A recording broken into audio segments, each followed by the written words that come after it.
For your free consultation, people are calling 951-769-0005. 951-769-0005. Located in the heart of San Bernardino, California, the Teamsters Local 1932 Training Center is designed to train workers for high-demand, good-paying jobs in various industries throughout the Inland Empire. If you want a pathway to a high-paying job and the respect that comes with a union contract, visit 1932trainingcenter.org to enroll today. That's 1932trainingcenter.org. Early diagnosis of breast cancer is the key to survival. Test today. This health reminder from Leanne Thomas, Professional Realty Services, serving the Inland Empire with quality and pride. If you're in the market to buy or sell real estate, look to a name you can trust. Call 951-454-3805. Again, 951-454-3805. Or visit thejetteam.com. Like and follow them on Facebook. That's Leanne Thomas, Professional Real Estate Services, Real Estate, Calibrate number 017046162. What would you do if you had a broken bone? You'd go to the doctor and use your insurance, right? Well, what would you do if you have a serious problem with drugs and alcohol? Most people do nothing until it's way too late. Your insurance can help you get clean and sober with the assistance of a place like the Detox and Treatment Helpline. Many times, addiction treatment is fully covered. So why not use your insurance to treat your addiction problem just like you would if you had a broken bone? And with the Family Medical Leave Act, you're allowed to take time off by law, and your employer doesn't need to know the reason. So there are two good reasons. You've got insurance you can use for your addiction problem, and with the Family Medical Leave Act, it's completely confidential. Call now, 800-398-7414. That's 800-398-7414. Life is challenging and ever-changing. Take control with passive income through real estate investing. Learn how. Learn now. Let Dell Walmsley and Lifestyles Unlimited's investors and mentors show you. Meet Dell's team live in Anaheim 2 days only at the Sheraton Park Hotel at Anaheim Resort. Saturday and Sunday, May 4th and 5th. Register now at GiveMeTotalFreedom.com. That's GiveMeTotalFreedom.com. Enter promo code 2024 for a special discount offer. GiveMeTotalFreedom.com. Code 2024. NBC News on KCAA Loma Linda, sponsored by Teamsters Local 1932, protecting the future of working families. Teamsters1932.org.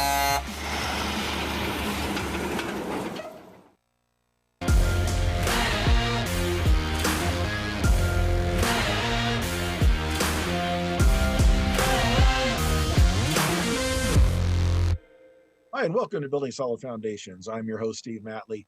We are talking today with Bill Gross. Bill Gross has been on our show before, and I've been on his show, which is fantastic. Bill is a real estate broker who specializes in probate. He is an expert, especially in the Los Angeles area, with deep roots in real estate investing, real estate networking, brokerage. He knows a lot about laws, rules, and he's all over the current events and headlines related to real estate, both positively and in calling them out sometimes. Before we get into it with Bill, I want to remind you, if you miss us here on KCAA 1050 AM all over Southern California, don't forget to catch us on the Building Solid Foundations channel. We are on the Android app. We are on Roku. We are on Amazon Fire. We are not on Apple yet because Apple just doesn't like to play nice with other children, but we'll get there probably eventually. And we are on Spotify, all your favorite podcast platform. We're out there. And you can catch little clips on YouTube. So let's get into this with Bill. I love talking with Bill. He is a man after my own heart, meaning he really likes to dig into the information and the history and what's really going on in the real estate industry and get way beyond the headlines. So Bill, welcome to Building Solid Foundations. Really glad to have you. Thanks so much. Always fun, Steve. Always great to talk to you. So I met Bill through the Los Angeles County Real Estate Investor Association. He actually hosts the podcast for that organization, which if you miss it, you need to go catch that. That's a great podcast. And he puts out his weekly newsletter as well, which is great information. I met him through there. and we ended up talking on his program, and then we talked on my program before, and reconnected when I was up there about a month or so ago, and said we need to get back in each of those programs again. Bill, tell us a little bit of background on how you ended up here, where you are. Why probate? Why real estate? How did I end up here? I mean, it's a really funny story. I graduated college, actually had been pre-law, decided not to go to law school. I was too broke and really wanted to get out in the world and got into electronics and computers. But my brother was in real estate, and we went to lunch a couple of times, and he kind of invited me. He said, "Why don't you pretend you're my partner on the way home from lunch?" And I did, and I asked, like, "What are you doing? What's that guy do?"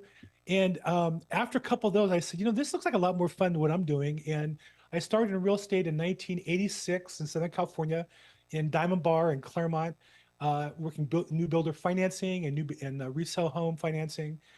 And I did mortgages for a while, then moved into real estate. And then at 60, about 5 years ago, I had worked into management. And I think, my generation, we thought management was an upgrade or upward path, but really in real estate, it's not. And I ended up at 60, not liking who I worked for, not liking the ownership at all, making a lot of money, but there's more to life than that, I realized. And as I got to the end of my career, I said, what do I really enjoy doing? And I've always enjoyed selling houses and helping families through difficult problems. I reflected back on the area that I felt I could help most on, which was probate real estate, helping families get through the legal process and through the courts and the administrative process. So I've been the last 5 years really focused in on probate real estate here in Southern California. Okay. Now, you mentioned 1986. Wasn't there a major change in the real estate market? Something about the Tax Reform Act of 1986 that changed real estate a lot. So you came in right when all that was happening. There was that, and then there also was where interest rates came down for the first time below 10% at that same time. Right. And Well, they'd been at really 18 to 20%, like credit card rates for a while. Yes. Exactly. So I will say I did come in kind of in a wave of refinancing, a wave of economic growth, and it made it easier to get started. But then that wave turns back the other way, and you have to work your way through the career and find a path. But definitely 86 was a very hot time for real estate investment. And that was when the SNL thing was happening. They were all failing, and the Resolution Trust Corporation, all that stuff was happening through that time. I started working for Great Western at the time Savings, later bank. Yes. And their slogan was, "We'll always be there." And by the way, they're not. They're not. They're Washington Mutual took them over, and now they're gone. I think they're Chase now. Exactly. And I remember, what I remember about Great Western is John Lane was their spokesman back in the 70s. Yes. Yeah. In fact, there's a statue of him on Wilshire Boulevard in La Cienega in front of what was the corporate headquarters for Great Western Bank. Life size of him on a horse. Beautiful statue that's there. Yeah. Okay. Yeah. And then you mentioned Diamond Bar. So interesting enough, back in the late 60s, I was really little. We lived in Diamond Bar. At that time, there was no freeways in the bar. Right. And my dad bought the house there because these were really nice homes. And the builder went belly up because the freeways were late coming in. They had built them expecting that commutable. So we moved there, and my dad drove down Imperial Highway to the west side of LA every day. And so what was that, like a 2-hour commute or something each way? Ridiculous. Number one, I learned how to drive at that spot at where Imperial and the 57 freeway was being built. Coming north, we would race down to Anaheim and turn around and come back on the freeway. It was amazing opportunity. And then Imperial, I used to drive Imperial that road all the way to El Segundo. I used to work at Hughes Aircraft Company by the airport. So I know that road pretty well. Yeah, my dad was in the aerospace business, so he worked on the west side over there. Yeah. So it was interesting you mentioned those two things. Okay, so you got into the probate business, and now explain for our listeners, for some that may not really understand what that means. As far as they know, probate is just something their tax advisor and their trust attorney warned them to avoid. That's all they know. Right. Well, the way I describe it is if you don't have a plan for if and when you die or are incapacitated, the state of California has one for you. It's kind of like getting a driver's license to the DMV. It's just not as pleasant as the DMV experience is. It's not as service-oriented as the DMV is. And so literally, I have a case where one of the wealthier customers of my career passed with an estate worth, probably a total of $40 million. And between taxes and attorney's fees and such, he'll pass on about half of that to his in this case, heir, to his estate, because he didn't have a probate set up. Whereas if he had a probate set up and could do some tax planning, almost all his assets could have passed in a much more efficient tax-wise, and he would have saved tens of millions of dollars. Does that shock you that someone with that type of asset base would not have had a plan? It's there's also the people who are, very modest, have one house and say, well, I don't need it. And when they pass, then the siblings fight over it. Also, there's defects in planning where you may not realize, but a prior marriage, children from a prior issue, or divorces change the ownership rules. And so it's important to have a plan and to review the plan on a regular basis every 5 years or so, because we change and we change our desires. Cases where, somebody passes and they didn't want one of their children to have any other assets, but they didn't write the will properly. So that child gets a third or half the assets. So it's more common. It's not even just not having a plan. It's also not updating it and not executing it properly. Interesting. Now, so you're in the real estate side. So how does that benefit you? Where is the real estate investment opportunity improvement? So about 80% of the assets in a probate are real estate. And so the common case is, a fairly modest family passes and the only asset they have is a house. Now, a house, that you might have bought, after World War II or 1960 in Diamond Bar for $10,000 today is going to sell for $800,000. Oh yeah. So all of a sudden, there's a lot of money involved. You have two or three siblings. Well, who decides how that gets spent and who, and when? And oftentimes, one of them's living in the property and the other two just want to sell and get the cash out. So there's a whole myriad of social challenges that all get kind of processed through. But when somebody passes, so I get involved in both the, we want to sell the property, but then it's well, I want to sell, but I can't because there's a problem. And then my job is to help that customer find a solution to that problem, whether it be bring in the right attorney, the right legal resources, the right eviction attorneys in many cases, cleanup, hazmat, whatever the problem is. My job is to help the customer solve the problem to get the goal, which oftentimes includes selling the property. So you're beyond a real estate agent and beyond just an investor. You become a moderator and a facilitator to help these people navigate through that so they can get to the point they can liquidate. I think the goal in any business is creating value for your customers. And so if a customer has a problem, if you solve it, you get paid. And one of my first mentors was Zig Ziglar. He said, you can have anything you want in life if you help enough other people get what they want. So people don't call me and say, hey, I need a real estate agent to pay a commission to. They call me and say, we'd like to sell our house, but we can't because we have a problem. And I know that means if I help them solve the problem, there's a good chance I'll get paid for selling the house. Yeah. Now you mentioned the Ziglar quote. Zig Ziglar is one of my top of my past heroes. I just love the guy. I read his books, and I love that quote. But the quote that I related to the most was his quote that he graduated in the half of the class that makes the top half possible. That's the one that I related to the best. It was true for me too. he had a lot of humor in his presentations. I studied with him. I went to Dallas area for a week to train the trainer with him, and saw him with the redhead and his wife, and saw he really walked the walk. It was really just an amazing experience in my lifetime was to spend time with him personally. Yeah. I saw him live, I want to say 3 times.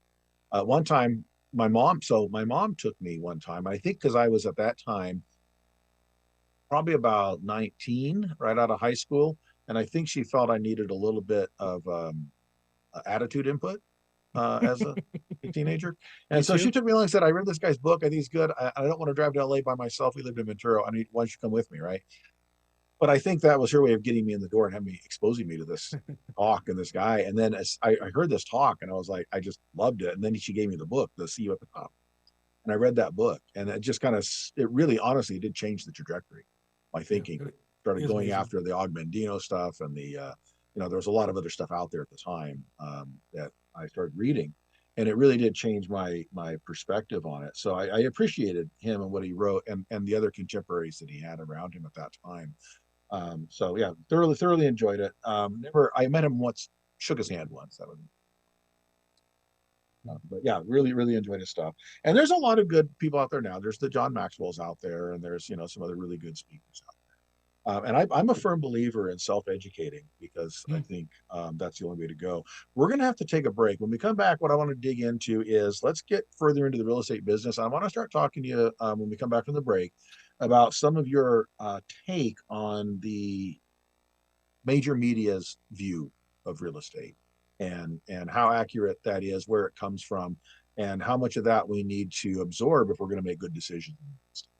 So this is Building Solid Foundations. We're on KCAA 1050 AM.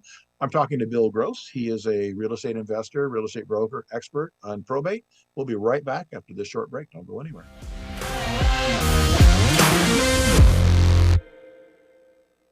Tired of qualifying your leads and not getting the right clients for you? Join the finest women in real estate and learn how to attract the best clients and increase your referral network. Call now at 951-378-5316. 951-378-5316 and become one of the finest women in real estate.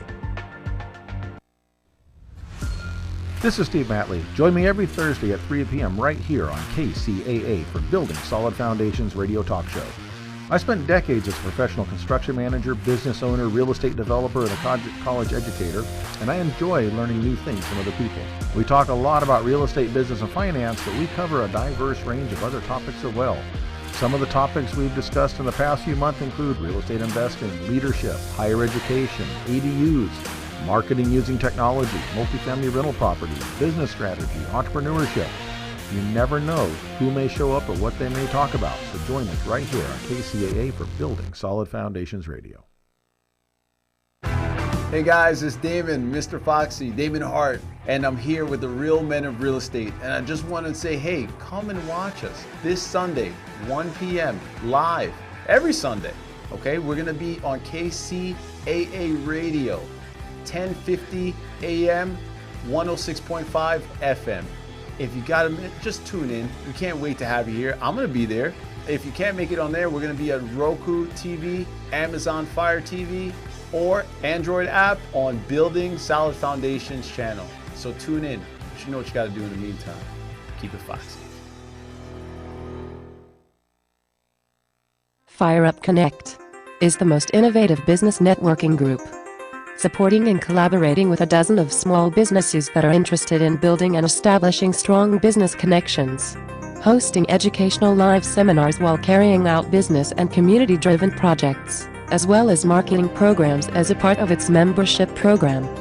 Fire Up Connect also offers virtual assistance with a wide range of services including inbound customer support, chat support, appointment setting and email management, graphic designing, video editing, web design and development, social media marketing, e-commerce solution, content writing and much more.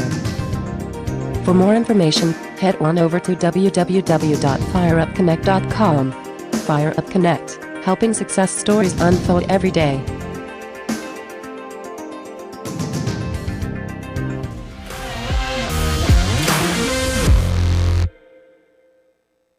Welcome back to Building Solid Foundations. I'm your host, Steve Matley. Today we are talking with Bill Gross. He is a real estate broker, a real estate investor, an expert in real estate, and he specializes in probate.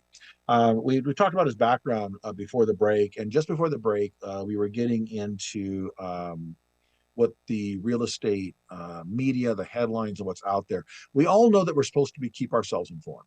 We're supposed to know what's going on. We're supposed to stay current, and most of us naturally then would turn to CNBC, CNN, NBC, ABC, all those different sources. We're going to look to the experts, Zillow and Redfin, and those companies that are out there, Compass.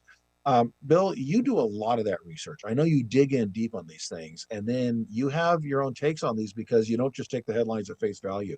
So first, tell us what sources you go to, and then how you kind of analyze what they're saying.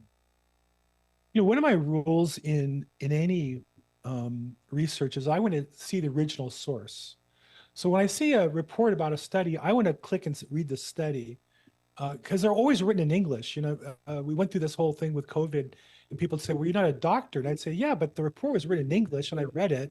It's not complicated. It's written in a language I speak." And so in news, I like to see when people say so and so said something. I like to see the so and so saying that thing rather than taking somebody else's word for it. Yeah. I think that there's one change in our life in the news. News went from trusted sources and resources to, for the most part, just mind candy and worthless. In that they have an agenda. They're entertainment. They're not sources of good information to make good decisions for your life.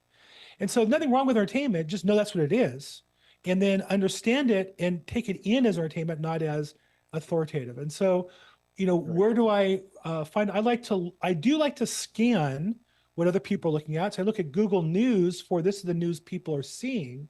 I like X as a platform where I think most media lives and operates and fights the battle of ideas.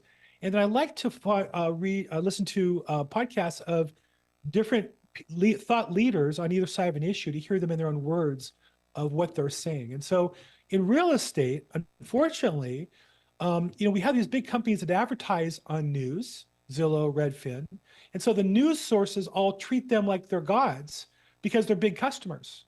CNBC and to them. The sponsor is the god of the program. That's exactly what entertainment companies do. They sell airtime. Right. So when you watch on CNBC and they interview the chairman of Redfin about the effect of a lawsuit, well, he's just promoting his company and they're treating him in a way that helps him promote his business. It may or may not have anything to do with helping you as a consumer, as a buyer or seller. And so I think it's kind of an incestuous relationship there. Very. Yeah. We say that about political news. We all, whether you are for Trump or hate him, or for Biden or hate him, everybody agrees the news is a disaster on both sides. It's even worse when it comes to real estate because it's more blatant. In political news, they're supposed to pretend as though they're impartial. In business news, there's no need to pretend. They're all just corporate organizations. They don't state it as partial. They just state everything as a fact. Correct.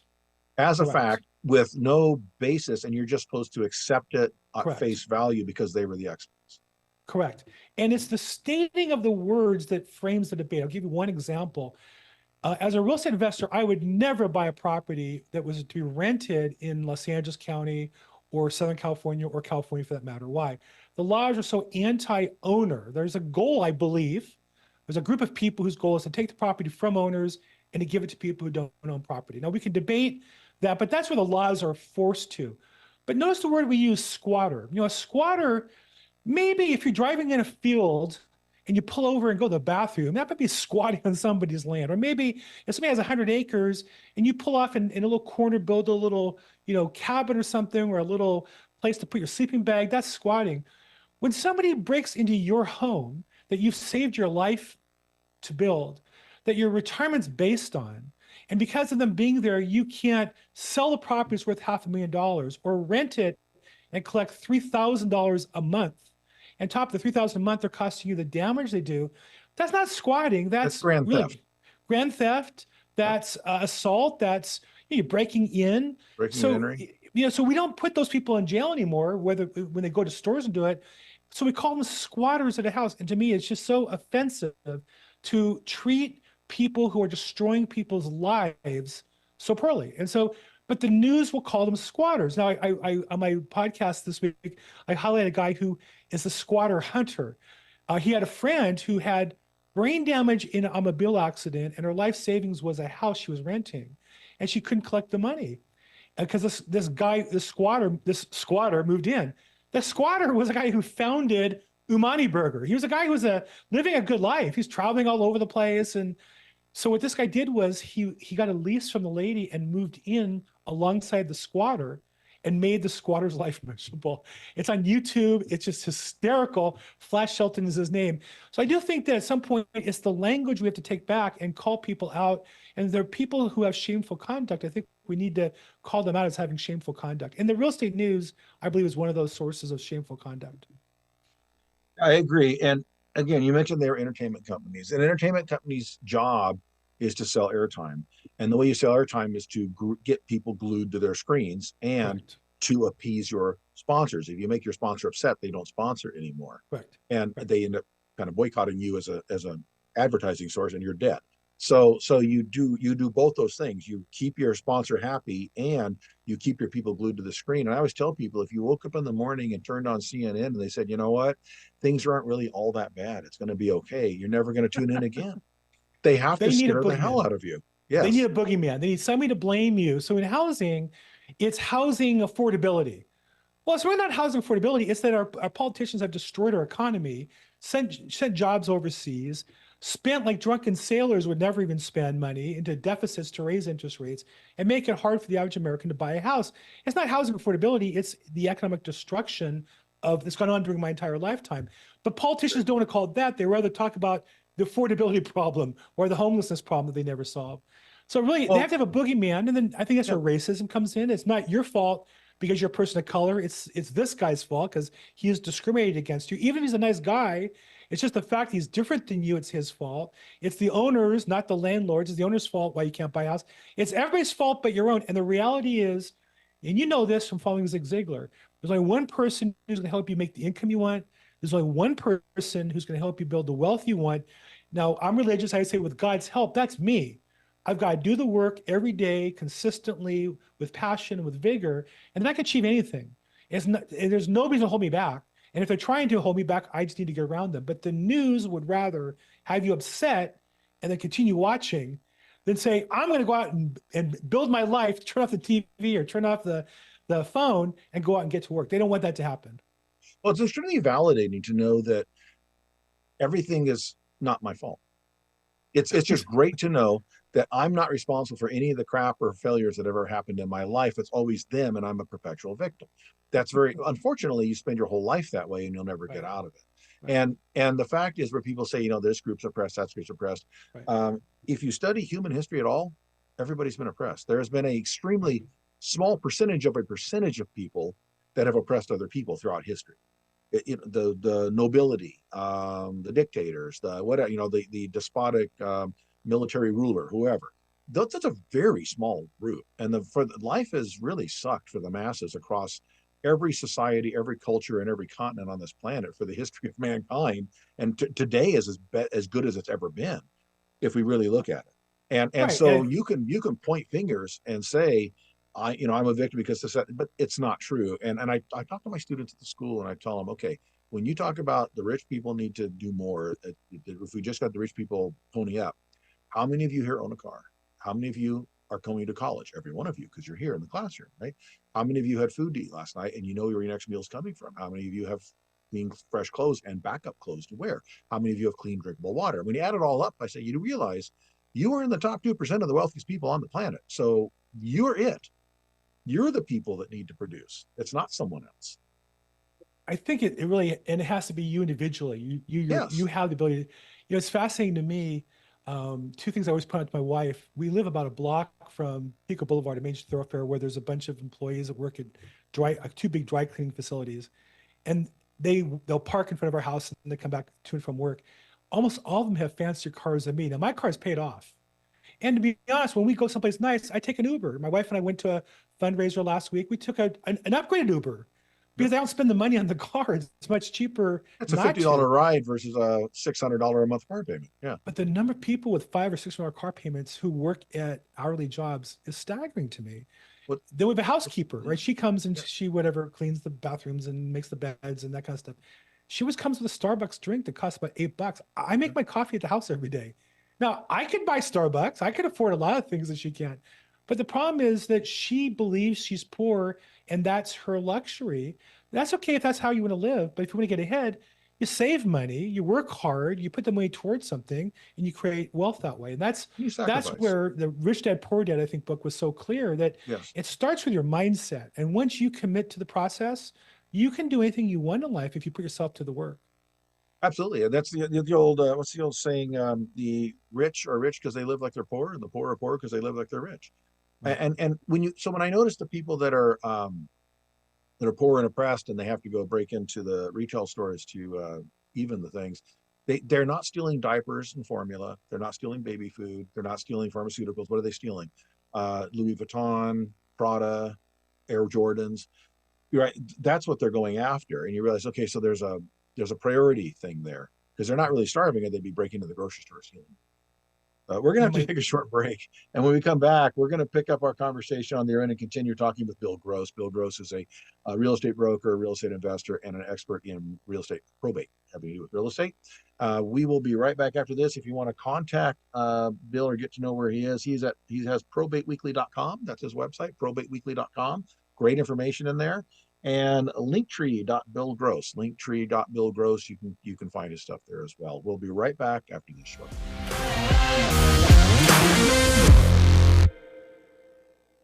Tired of qualifying your leads and not getting the right clients for you? Join the finest women in real estate and learn how to attract the best clients and increase your referral network.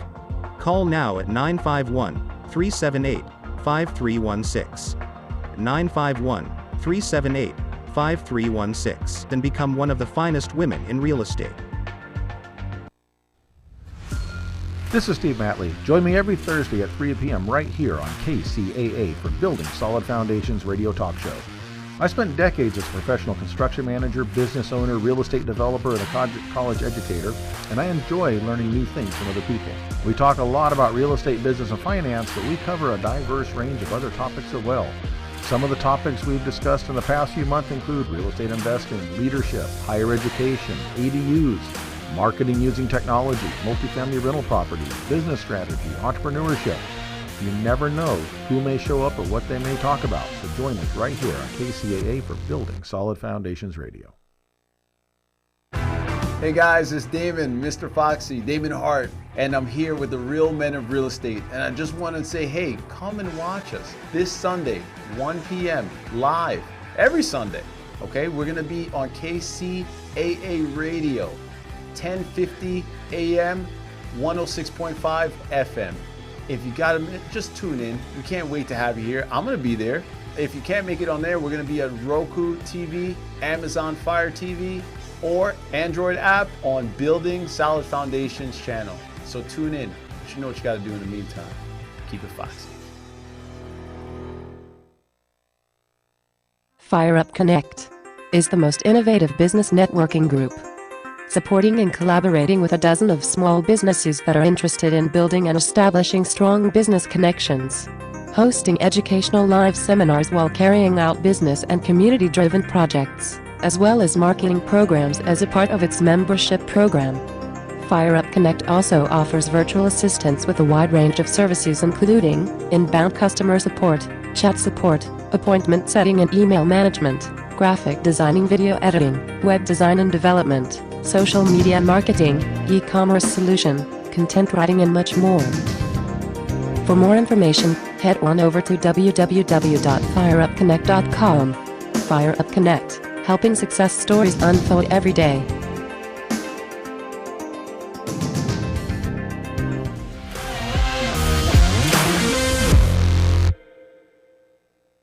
Welcome back to Building Solid Foundations. I'm your host, Steve Matley. We are talking with Bill Gross today. He is a real estate broker. He is a probate expert, and he is a real estate investor. I met him through the Los Angeles County Real Estate Investor Association that meets over in Culver City once a month. I would check them out if you're interested in real estate at all. It's a great organization. There are a lot of good real estate investor associations out there. Google them, check them out, go to Meetup. You'll find a lot of them. But LA County REIA is a really good sized organization with great people that are doing it. There's newbies in there, but there's a lot of people doing this and have a lot of seasoned experience. So I always tell people, if you want to catch a cold, hang around people that got a cold. If you want to catch real estate investment savvy, hang around with people that have real estate investment savvy. So when we left off, we were kind of talking about the news. We're talking about a little bit about some of the policy things. You mentioned something about the affordability stuff. So, I work in the land side. And one of the affordability issues, because when I first day of economics class in junior college, they taught me about supply and demand, right? And so we have a supply problem here. A supply problem means we're not building new homes, number one. Number two, we have people that are, we have a much higher rental rate now compared to ownership rate than we used to. So those are no longer available to sell to people who want to buy homes because they're being used as rentals, okay? We have the short-term rentals that people are making money on, which is fine. That takes some out of the market. But the biggest thing to me is there's no replacement homes. There's no new homes. Right. When you look at why, there's a reason my company no longer will do California. I live here, but I won't do the work here anymore. Every agency from the state, county, city, all the way down has set up mechanisms to almost prevent new housing from being built. Now they like ADUs in the backyard, but how many families can live in a 700 square foot tiny home? Not very likely. So I find that being a biggest issue. And one thing I've discovered is affordability is a big issue with the politicians, housing affordability. But the other issue is climate change initiatives. And to me, you cannot be a fan of both concurrently. They are opposite agendas. The things we do to engage in climate change mitigation policies are oftentimes the very things that prevent new housing from being built or affordable housing. I'm interested in your take on that. Well, I think part of it is we don't have an honest conversation on these issues.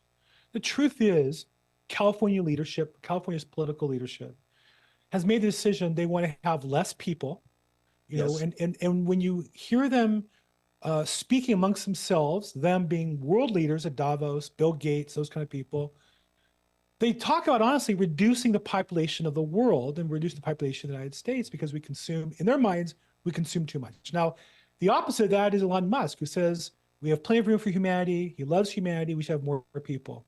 We don't have that debate. What we do is we have a fake debate on climate change that nobody really can document, but it's a cudgel to stop building housing here in California. And it's a fear-based cudgel. It's a fear-based cudgel. Same, and affordability is another, is a fake, because what they do is go, wow, affordability, let's have another government program to solve the problem. But the problem is the government power purposely not building houses. So what we're doing is we're giving power to the state government, which is stopping building houses. And their solution is we'll give them more power to stop building houses. And so we don't really have an honest debate in California about how many more houses should we have and how many more people should we have. I think you hit the point. The politicians would love everybody to live in a high rise over a metro station and take the train to and from their home and do their shopping in the store that's right below them and walk home, like in Manhattan, New York. Well, that's not California. That's not how I grew up. That's not the life that I want to live. And that's not the life that most Americans want to live. But that's really what's going on. And I just don't feel like we're having an honest conversation about those values. We're really, it's more of a tug of war between the side that wants to control us and then those of us who are free trying to pull apart from that. Yeah, and caveat on there, I'm not opposed to things that help the earth. I live here. And I've never met anybody that says I'm opposed to a healthy earth ever. I've never met that person. But if you raise anything up and raise the question and say, is this really the right thing to do, the right priority, then all of a sudden it's, oh, so you're anti, you hate the earth. Well, no, I don't. I like clean air. I like clean water. But I also know that people should have safe, affordable, accessible housing because that is one of the basic food, shelter, and clothing. If we can, that's the basics you need to provide. And I see that there's a lot of initiatives out there that are preventing that from happening. And I think you're right. A lot of it has to do with the control thing and an ideology that says we all need to, as I said, live in the populated center of everything. That's not practical. Now, the people that advocate that, we take mass transit, we live in a small apartment, we're all okay. Where do they live? Multiple mansions in multiple mansions, yeah, with big gates around. Nancy Pelosi has a mansion in San Francisco and a mansion in Palm Beach. Bernie Sanders has 5 mansions, and he was asked the question. He was like, "Well, I have one in Washington, and I have one here, and I have a mountain home. Does everybody have one?" I'm like, "Well, no. Most people are lucky to own one house, let alone have 5 houses." Or rent. So a lot of them are. Most people are renting. Yeah, they're renting an apartment somewhere. And I think that's. And how do they get around? Do they take the? I've never seen any of the politicians I know on a light rail or on a bus. Unless they're cutting a ribbon for a new line or something. Right. And so I think this is where people need to wake up and realize that they're telling us how they want us to live because that empowers them to live the life they want to live that they haven't earned. And it's something that we as Americans need to take our power back.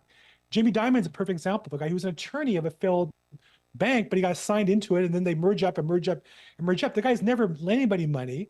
Banks were originally guaranteed by the government to help Americans buy home loans to get houses. And now we have Chase, who's too anxious to lend money to Chinese corporations that are taking American jobs, not as interested in doing mortgages to American homeowners. And so we've really given power to these people, and they have so much, and they keep taking more and more. And at some point, we have to take the power back as the citizens if we want to enjoy the lifestyle and the freedoms we want. In California, and I live here, we've pretty much just ceded the whole thing and said, no, we'll live in towers and we'll live in the city and let crime go crazy. And we have nobody to blame but ourselves for that outcome. Well, there's been a concerted effort over multiple generations to teach people that is the only way we can live. I work in a school, a college, and it's architecture based, and so we talk about urban planning and those things, and that is embraced. The AIA out there has their mantra, and all of that just falls in line with all those core values that we all have to live in the urban environment. We all have to take mass transit. Everything has to be sustainable. We're all about windmills and solar energy. And I'm not opposed to any of those things. I'm actually in escrow on a house right now in Arizona. It's got solar panels on it. I love the fact it's got solar panels on it. Right. I don't know that that dictates that I need to tell all my friends and neighbors that's the only way to do anything. It doesn't, you know, I don't mind you telling everybody to do it. It's when the only people telling you that you have to do it have a gun and a badge called the government. That's where the problem is. And I think when we really look deeper, the people who are making these decisions are not educated. They're not successful. They're not successful businessmen telling us to do these things. These are bureaucrats who do this because it gives them power. And I think we as citizens need to take the power back. There's nothing wrong with it's so fascinating. Nothing wrong with having electric cars if that's what you want to drive. The problem is the government saying you can't have non-electric cars after a certain date. That's where the problems start to come into play when people who don't know what they're talking about dictate policy and take away freedoms from us Americans. Well, and when they do it with a complete lack of full information, they don't disclose the fact that where's the power coming from? The car doesn't produce the power. Where does the power come from? Mostly from fossil fuels. So they don't run. We also learned that in the last the weather we had, that cars don't charge when it gets too cold. You're not going anywhere. Are you going to walk and take mass transit when it's too cold to go outside? That's when you really need your car. But you can't do it. So they don't have those conversations. They don't acknowledge that there is a place for electric cars. I think if you are commuting back and forth every day on a fairly long commute, I think an electric car is a great way to go. If you can drive it, charge it while you're at work, drive it home, charge it while you're at home, that's a great way to go. I think they also miss that when they're shoving everybody in the apartment buildings, a lot of them don't have charging abilities at those apartment buildings. They weren't built that way. And it's a huge infrastructure thing to try and upgrade everybody's apartment and condo building to have electric cars in the garage. And I think all this ties into why real estate is such a great opportunity for business, in that increasingly companies are having a hard, just like we citizens are having our lives squeezed in, so are companies. Increasingly, California companies are moving manufacturing to other states and into other businesses in other states where they have more freedom to do things. But two things about real estate are unique. One is there's still real estate here that's valuable. Industrial real estate is doing very well. Residential property, the right properties are still doing very well. It's still appreciating. And number two, you can invest in other states from California. And so increasingly what I found in the last 5 years, COVID accelerated that, but started before, was increasingly people able to invest across the country and use our competitive market of California as an example, and then use those principles in other states and do well. So that's unique opportunity of real estate. Is I live here, but I do business across the country, and it gives me the opportunity to enjoy my grandkids that live nearby and the beautiful beaches and weather of California, as well as doing business nationally. Yeah, I agree with that. And you mentioned earlier that not wanting to have rental property here in California, that's a mantra of mine as well. So I live here in California. I do not own real estate in California. I rent my place in San Diego over the bay, mostly because it's half the cost as if I tried to buy one of these units and pay the HOA and all the stuff. I own property in multiple states across the country. I own land, I own homes, and different things. And that's, as you said, the opportunities are over there, and that allows me to be able to afford to live here.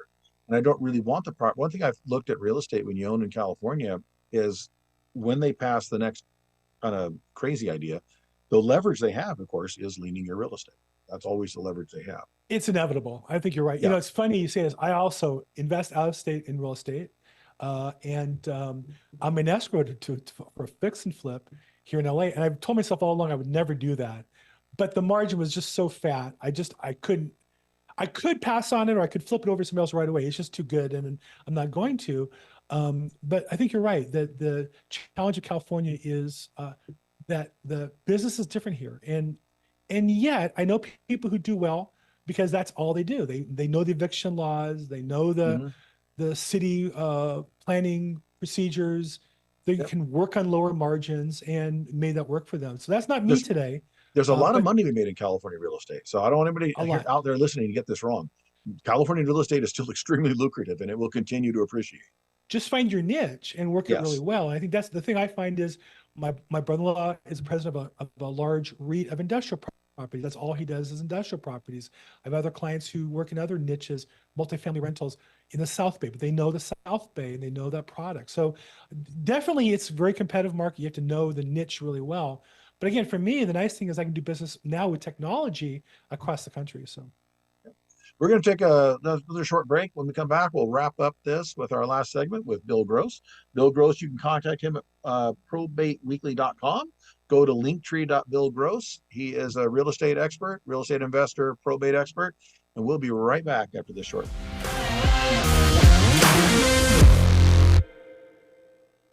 Tired of qualifying your leads and not getting the right clients for you? Join the finest women in real estate and learn how to attract the best clients and increase your referral network. Call now at 951-378-5316. 951-378-5316 and become one of the finest women in real estate. This is Steve Matley. Join me every Thursday at 3 p.m. right here on KCAA for Building Solid Foundations radio talk show. I spent decades as a professional construction manager, business owner, real estate developer, and a college educator, and I enjoy learning new things from other people. We talk a lot about real estate, business, and finance, but we cover a diverse range of other topics as well. Some of the topics we've discussed in the past few months include real estate investing, leadership, higher education, ADUs, marketing using technology, multifamily rental properties, business strategy, entrepreneurship. You never know who may show up or what they may talk about, so join us right here on KCAA for Building Solid Foundations Radio.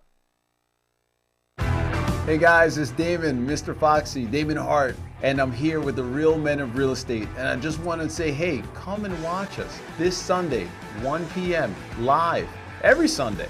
Okay, we're going to be on KCAA Radio, 1050 AM, 106.5 FM. If you got a minute, just tune in. We can't wait to have you here. I'm going to be there. If you can't make it on there, we're going to be at Roku TV, Amazon Fire TV, or Android app on Building Solid Foundations channel. So tune in. You know what you got to do in the meantime. Keep it foxy. Fire Up Connect is the most innovative business networking group, supporting and collaborating with a dozen of small businesses that are interested in building and establishing strong business connections, hosting educational live seminars while carrying out business and community-driven projects, as well as marketing programs as a part of its membership program. Fire Up Connect also offers virtual assistance with a wide range of services including inbound customer support, chat support, appointment setting and email management, graphic designing, video editing, web design and development, social media marketing, e-commerce solution, content writing, and much more. For more information, head on over to www.fireupconnect.com. Fire Up Connect, helping success stories unfold every day.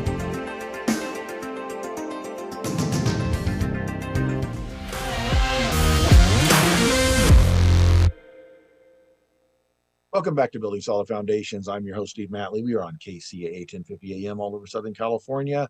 Don't forget you can catch us on the Building Solid Foundations channel. That's a free channel you can download on Android, Roku, or Amazon Fire. We're also on your favorite podcast platform, probably. We're through Spotify. And we post up on YouTube from time to time as well with some clips. So check us out. And we have a lot of great guests on here, including the one I've got today, which is Bill Gross. He's been a fascinating conversation. Love talking with Bill. Extremely knowledgeable. And I like that Bill digs in below the surface of what you've read. You've read these things in the newspaper. You saw the headlines. You saw the clickbait on your social media. But when you dig in, I love the fact that he goes into and says, okay, who said what? First of all, who's the who? And secondly, what's the what? And verify both those things. So Bill, in that realm, there is a recent decision that came down. It has to do with real estate commissions in the state of California. There was a lawsuit over that. Fill the listeners in on what that is and what that might mean. Well, it's actually national. It's a court case that started in Missouri, in St. Louis, in a federal court there. And there was a group of people suing on behalf of sellers of real estate nationwide. And there's a settlement from the National Association of Realtors of almost $500 million, $500 million, that purports to dramatically change the way we do real estate. Now, I think there's a lot of excitement in the news about it. There's a lot of headlines, I think, that are more puffery than real. The truth is, a lot of the procedures that they implement in that settlement, we already have in California. So there'll be a tightening up, I think, and a reconfirmation. But I don't know that business will change that much, with the one difference being that whereas now real estate agents will publicized to buyer's agents the commission they're offering on a listing, that's going to go away. I believe cause some confusion amongst how do buyer's agents get paid and how much they get paid and things like that. But the thing you have to watch is who's saying what's going on and what's their interest in it. Because even still with this recent announcement, it doesn't cover all real estate agents. It covers 1 million out of 1.5 million. So there's still a long ways to go in this process. I think the thing that's most troubling as a taxpayer, as a businessman, is do we really want our entire real estate industry thrown in upheaval by one federal judge in St. Louis and 12 jurors picked out of St. Louis and one attorney who's suing an industry in St. Louis? Is that really how we want to organize real estate buying and selling across the entire country? At some point, I think the answer is no. At some point, we have laws, we have laws in California, we have laws in the United States to protect all of us to do business the way that we all agree to do it.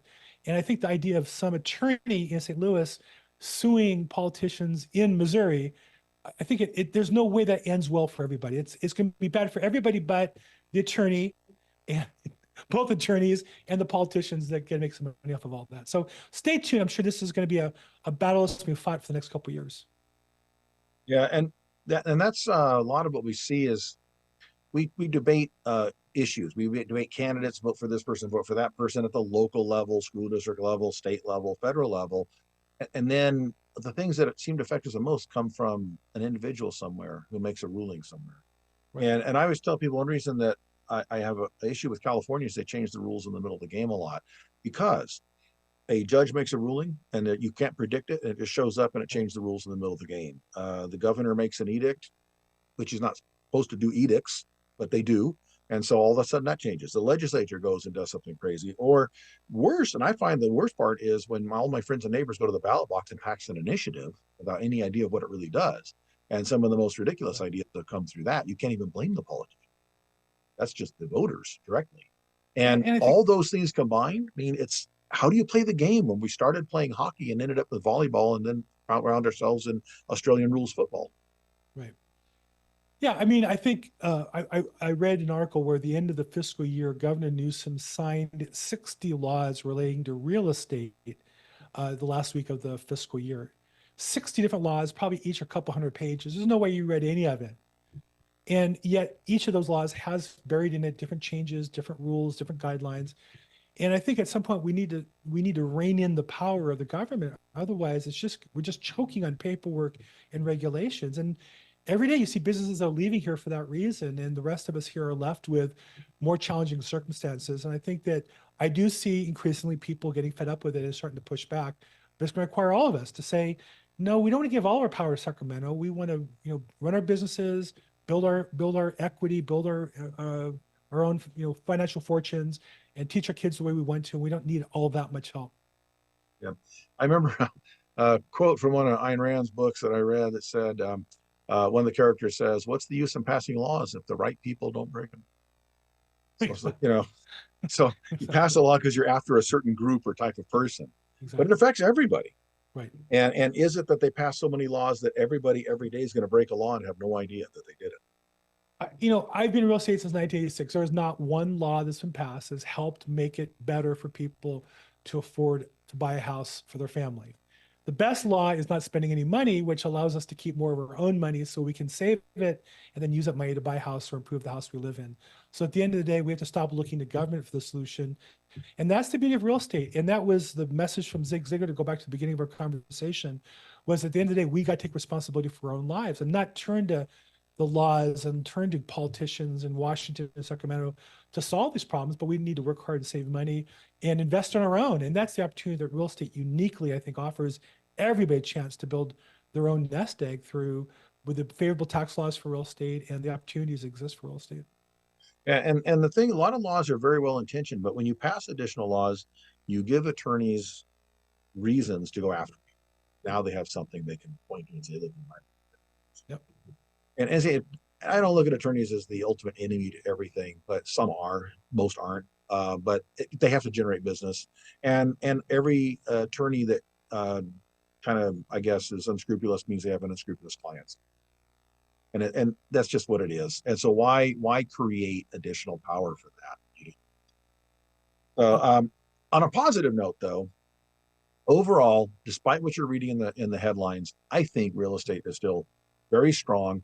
And I firmly believe that if you read all the headlines from the last 4 or 5 years, you will consistently see there's a downturn coming. This year is going to be the year we see the drop, but the whole bubble is going to burst. And it hasn't yet. And what does that tell you? It tells you that things are still moving along just fine. Stop panicking. Stop being afraid. We're not going in the dumper. Well, I don't know if we are or not, but I will say this: whether going the dump or not, the big we, there's always opportunity. And I would say this: there's never been a better opportunity in my career than right now. There's more cash available, looking for deals, and because of the challenges people are feeling, there's opportunities to buy and make money in a way that there's never been in my career. Absolutely, there's more flexibility, more technology, more information available. So for me, I mean, I worked really hard. I thought I'd be retiring by now, to be honest, but business is just too good and I'm enjoying it too much. And it's because this is the greatest opportunity of my career right now. And I think that's for anybody who's paying attention. But here's the thing: you got to work hard, you got to learn, you got to get around the right people. Yes, educate yourself. The number one mitigating factor to fear in real estate investing is knowledge. Get around people that know what they're doing. And if you don't know everything, partner with some people. Yep. We got to wrap it up, Bill. Thank you for being on the show. This is Building Solid Foundations. Bill Gross has been my guest, real estate broker, probate real estate expert. Go to probateweekly.com, go to linktree.billgross, check him out. This is Building Solid Foundations on KCAA 1050 AM all over Southern California. I'm your host, Steve Matley. And until next week, go do something different.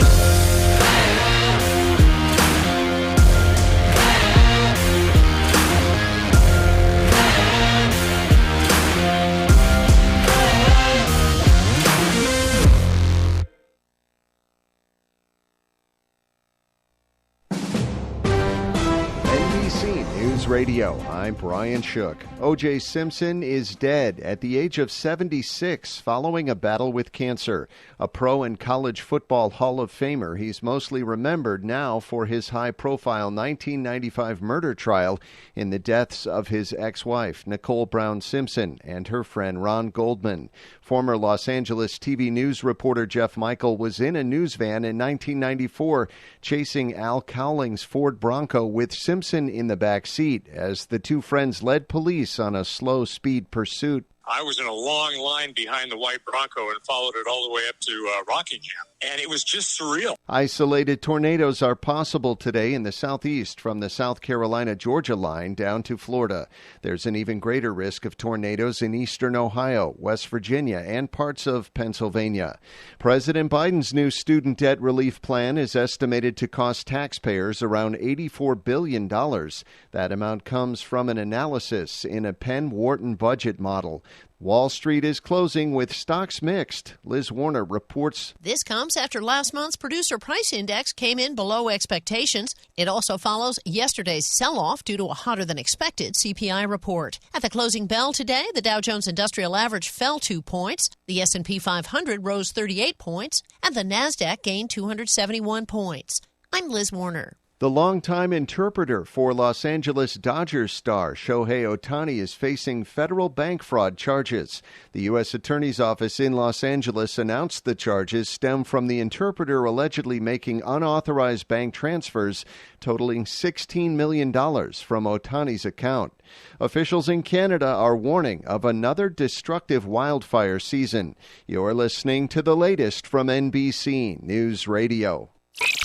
And now, the voices of KCAA with an exciting announcement. Want to hear NBC News or KCAA anywhere you go? Well, now there's an app for that. KCAA is celebrating 25 years and our silver anniversary with a brand new app. The new KCAA app is now available on your smart device, cell phone, in your car, or any place. Just search KCAA on Google Play or in the Apple Store. One touch and you can listen on your car radio, Bluetooth device, Android Auto, or Apple CarPlay. Catch the KCAA buzz in your earbuds or on the streets, celebrating 25 years of talk, news, and excellence with our new KCAA app. Just do it and download it. KCAA, celebrating 25 years.